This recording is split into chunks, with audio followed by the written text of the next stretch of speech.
If you were a school kid in the UK in the 1980s, you'll probably recognise this as a close relative of the BBC Micro that was in many schools thanks to the government's computer literacy scheme. But there was a fun side to it too. Oh!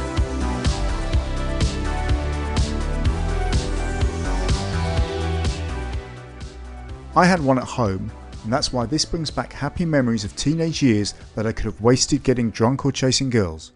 In the UK, you were more likely to have a ZX Spectrum at home because it was half the price, you could tidy it into a drawer, and you could buy games for it on the high street. The Master was more than a standard BBC because it had an extra 64K of sideways RAM, and it came with word processing and spreadsheet software built in. But I'm more interested in the games, and there were some good ones. Unfortunately, none of them wanted to load from disk. Maybe storing it all under the bed for 10 years wasn't so good. Only one of the welcome utility disks worked.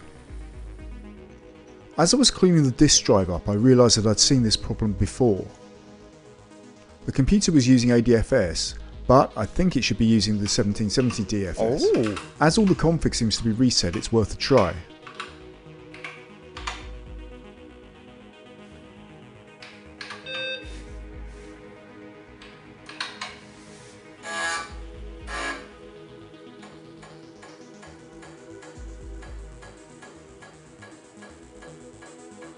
Well, what do you know, it only bloody works now.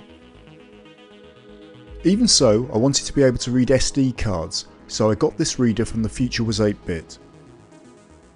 It comes with its own filing system ROM, and a simple connector to go into the user port underneath. The only minor complication is that you have to insert the ROM, but that's easy enough. While I've got the box open, I also need to replace the battery pack for the CMOS RAM that stores configuration settings, so they don't keep getting wiped. Now I can check the ROM is installed and recognised. There it is! Yes! So let's configure that to be my default filing system.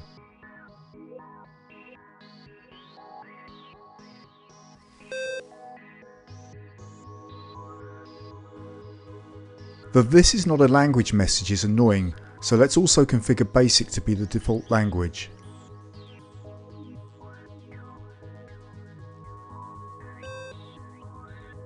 Now we can write BASIC programs on startup, so I'm going to do just that.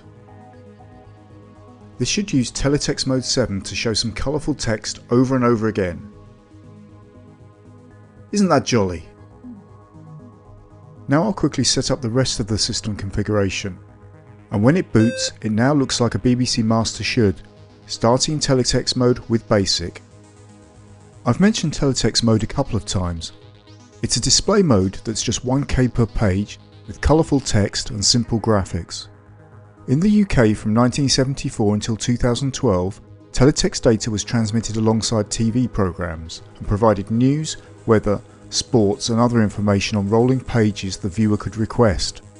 With some skill and imagination, you could create some really effective pages, and teletext art is still a thing today. Because it's only 1K per page, Acornsoft used it for a loading screen to look at while the program loaded from tape. Arcade Action has 4 Teletext Mode games which are great because they'll work on a 16K Model A as well as the more expensive 32K Model B. This version of Space Invaders actually looks quite good with the shoddy graphics and plays as well as any other version.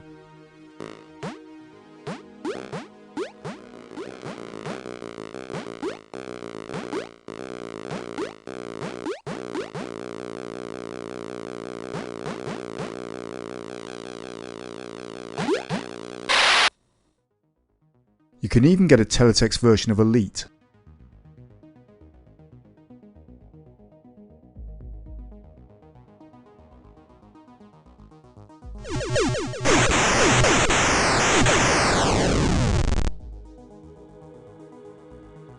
Of course, there were other graphics modes used in games.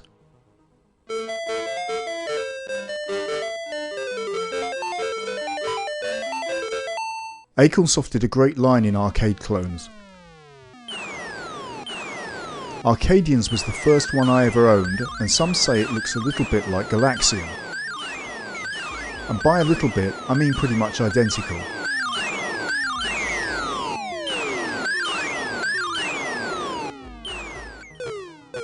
This is Meteors.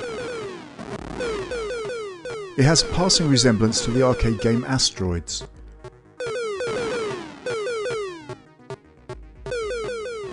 It uses a high resolution 4-colour graphics mode to emulate vector graphics, and does a damn good job of it too.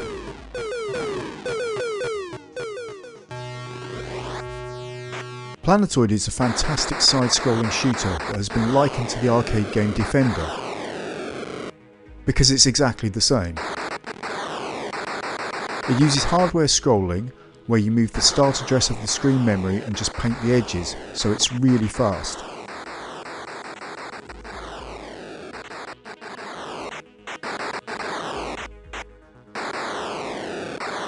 I'm not very good at it and keep killing the humans I'm supposed to be saving.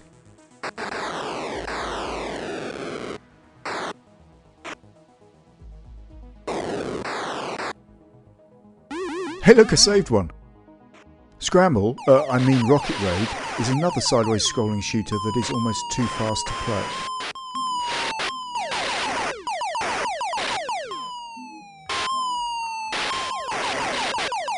The stage 2 sound effects make me want to dig out my eardrums with a spoon.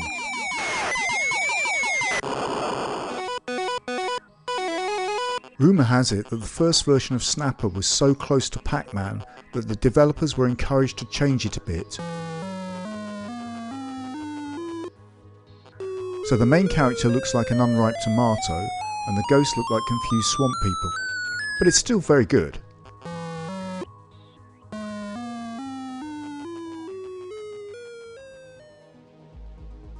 Of course, it wasn't all about arcade games.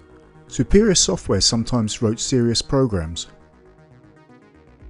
This software speech synthesizer has important and beneficial applications.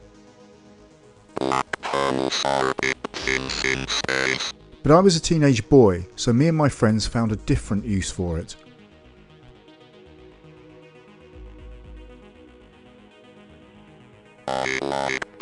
I'm not proud of myself.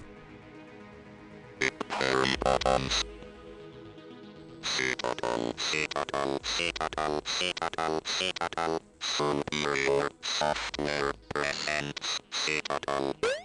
Superior couldn't resist using speech in their intro to Citadel, one of a line of room-based platform adventures that I really like.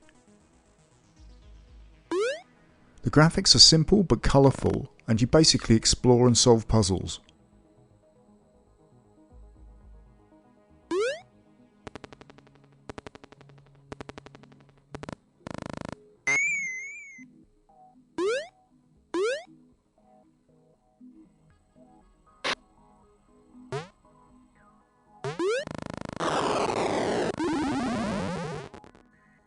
Citadel 2 was more of the same, but the graphics were a bit more cartoony. The main character wears green wellies and a football shirt, which is a brave fashion choice.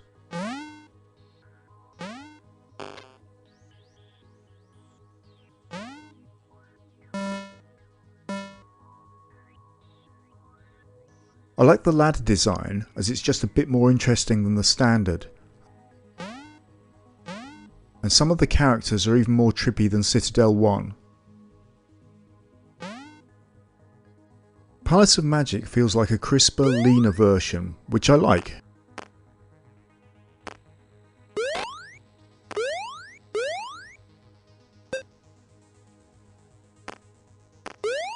You might notice that overlapping pixels render using exclusive OR logic, which gives that colour transparency effect.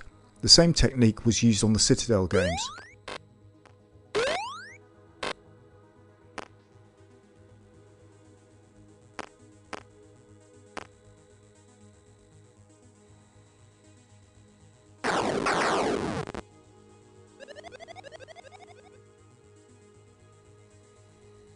Micropower also had a contribution to the platform adventure genre with Castle Quest. You're an Indiana Jones type character negotiating endless scaffolding nailed to a castle.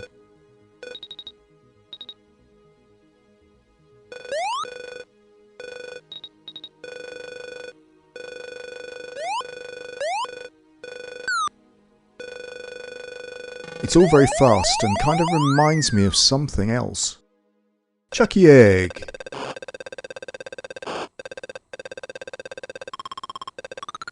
This has to be the most playable platformer ever. You can pick it up and just lose hours of your life in this simple but oh so addictive game.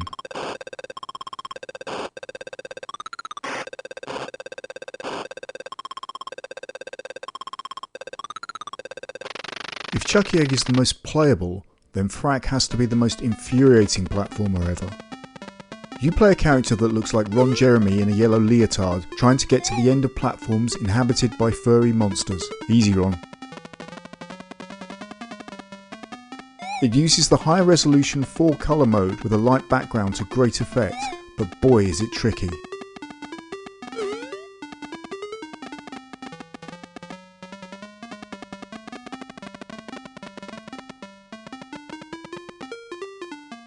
Somehow I wasted an afternoon trying to master level 1.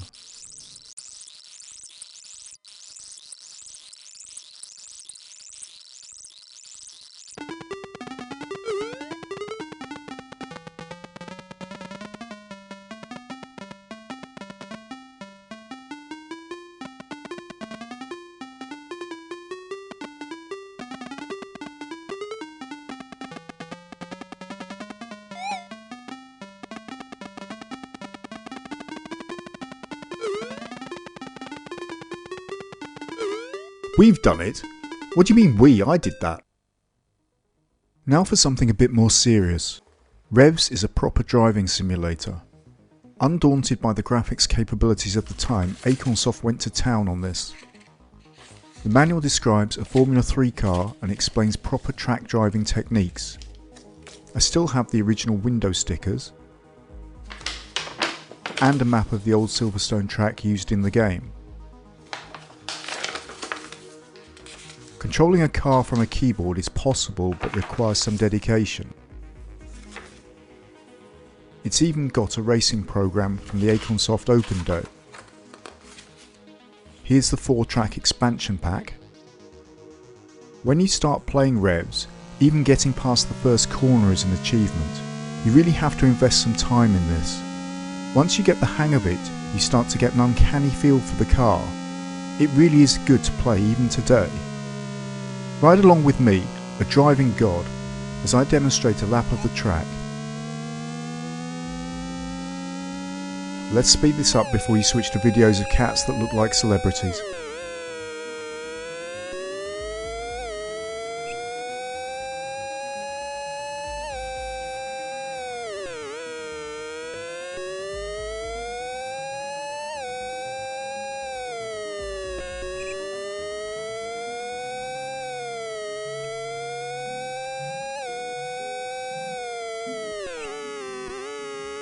And that's one lap of the old Silverstone circuit.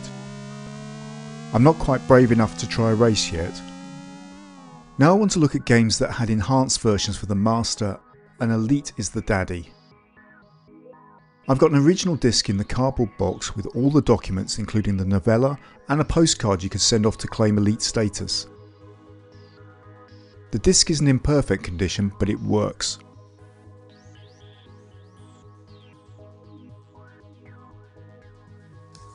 The quick reference guide shows all the ship types and the keyboard controls. The flight training manual is comprehensive. It even has trading advice, and there's an artist's impression of the cockpit of your ship with a console that looks just like a BBC Micro.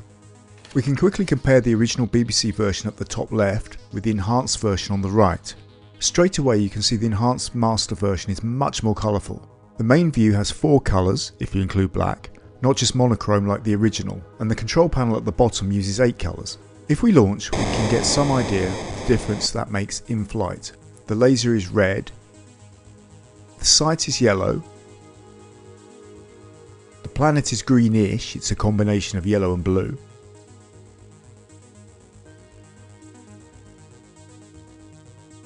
And the space station is blue.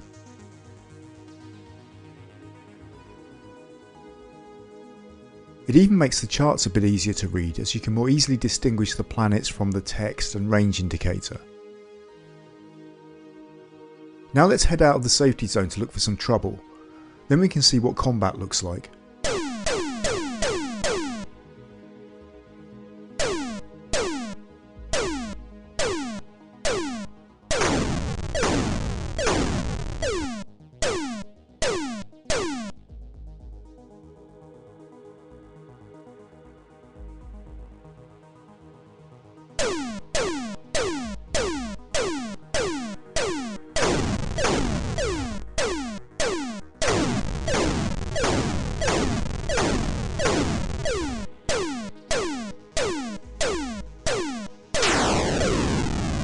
The colours make it much easier to tell what is what, and even the local star has some texture.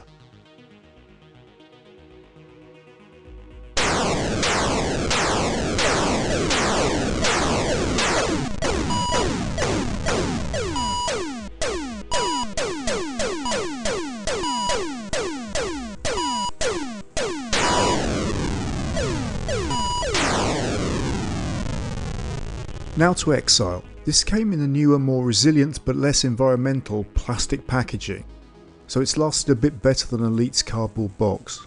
This came with an instruction manual, a control reference sheet, and, like Elite, a novella which doubles as a copy protection tool. The actual disc is in pretty good condition. The controls are complex and numerous, so this sheet is important. When you load the game, you go to a menu known as the Supervisor. When you start to play on a Master, it'll ask if it can use your sideways RAM. This will give you all the extra good stuff. We can do a side-by-side comparison with the standard on the left and the enhanced on the right.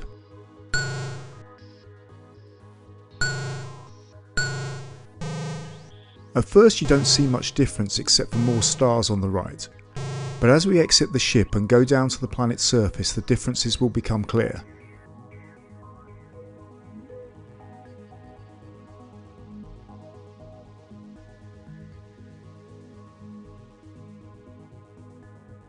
Now you can see that the enhanced version's view is twice the height of the standard.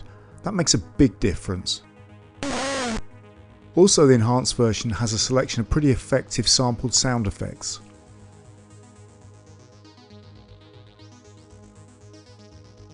Exile is much more than your standard sideways adventure. There's a physics engine, so laws of motion are applied. There's reaction, momentum, inertia. You get pulled by gravity and even by the wind on the planet's surface.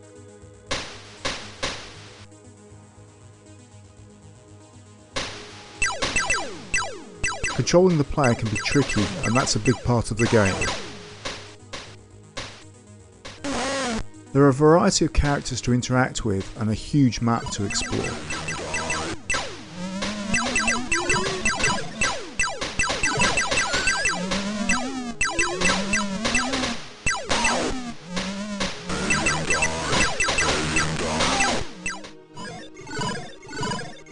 You'll have to solve some tricky puzzles to advance, but it's well worth the effort.